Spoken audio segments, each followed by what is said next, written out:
The first dish that we're going to make for you is going to be an appetizer, and that is prosciutto wrapped asparagus that is grilled and served with a balsamic reduction. One of the central ingredients in the stuffed chicken breast we did was the prosciutto, which is a smoked ham that comes from Italy. Now, Parma, Italy is the central location where the finest prosciutto is made, although there might be a couple other Italian cities that would dispute that. Not too far from Parma is a town called Modena. Modena is the capital of balsamic vinegar, which is a very sharp tasting vinegar that's used in a variety of applications.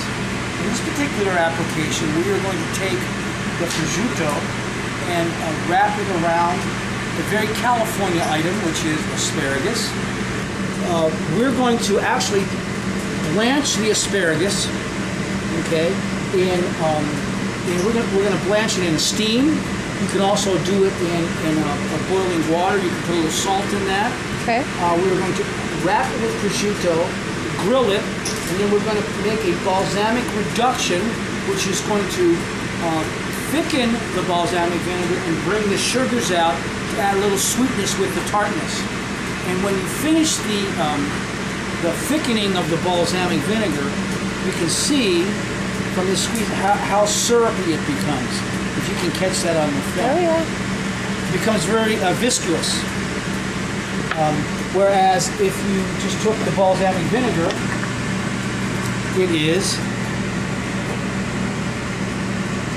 a liquid. You can catch that. Yeah. So we're going to go from a thin lack of viscosity to a thicker, higher viscosity. The reason that we blanch the asparagus before we grill it is to prevent the prosciutto from drying out or burning before the asparagus gets cooked. Now, it's really great if you can do this over a wood grill or a mesquite grill, but you can do it on a simple grass grill. Obviously, if you do it over a wood fire or mesquite, you're going to impart a little different flavor. But still, the match of the smokiness of the prosciutto to the sweetness of the reduced balsamic, to the tenderness of the asparagus gives you a wonderful kaleidoscope of flavors in your mouth. So let's go through this very, very simple technique. Okay. First of all, we're going to blanch the asparagus. In this case, we're going to put it in a little water. It's boiling. Only for maybe 30 seconds to a minute. Okay. Over a medium heat, we're simply putting the balsamic vinegar into a saute pan and letting it start to boil, and slowly, and it'll reduce. We'll turn the heat down a little bit, and it'll eventually reduce. We want it to reduce halfway, and the volume from halfway. And then you will see as it reduces, it will become thicker. And you can see it starting to get a little thicker. Yeah, it's holding itself together kind of in the middle. Turn this down. By the time it's chill, it's leave hotter. Even looks like it's got, see, we reduced that by half. Take it out, put it in right away, and make sure it gets immersed. And you'll notice, I don't know whether you got a chance to see that before, but as the asparagus blanched, okay, what happened to it? It got brighter in color, didn't it? Okay. It looks good. Again, that's another reason for blanching a vegetable before you saute it or grill it, because it's going to bring the color out of it. And when you put it in the ice bath, that's going to hold that color.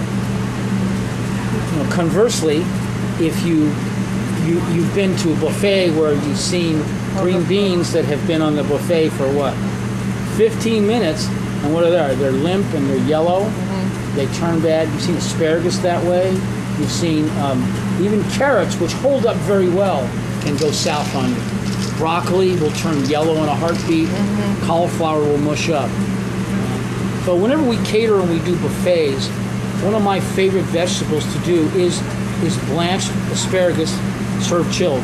Okay, so this is very simple. I'm going to take the prosciutto out. Now the prosciutto, it is salty.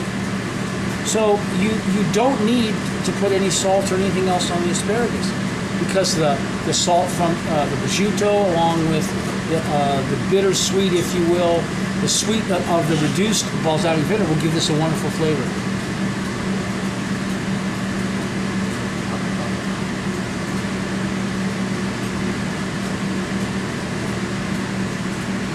You can go as high in the tip as you want or as low in the tip as you want. Is it important to have it sliced really thin like that? Yes, it is. Do you ask, like, when you go to a butcher or whatever, just for them to... Is there different cuts that you can get for prosciutto, or is it always that you just want it really... Well, prosciuttos generally come whole. Now, in this case, you want, if you're going to go to the butcher or go to the meat market and you want the prosciutto, yes, you want it very, very, very, very thin, because it can be a stringy, tough meat. You want to heat the ham up. You want to get a little mark on the ham, a little mark on the asparagus, and you want to get it. So I would say you're looking at, again, depending upon how hot your grill is and where you are in the grill, anywhere from 3 to 4 minutes. So it's kind of one of those appetizers that looks really impressive and tastes really good, but isn't a lot of work. That's correct. That's correct. Now, we serve this in the restaurants hot off the grill, because we're going to layer it with the balsamic. But this is something that you could serve cold as an appetizer on a buffet. Okay. Get in a nice presentation on the plate, a little color, and give you some of the balsamic reduction. Okay. Thank you very much for listening to our rendition of the grilled prosciutto and wrapped asparagus and our California cordon bleu. We're going to now enjoy what we made. We hope to see you soon at Girasole Grill in Pleasanton, Bighorn Grill in San Ramon, and Pampered Palate Caterin. Bon appetit. Buon appetito.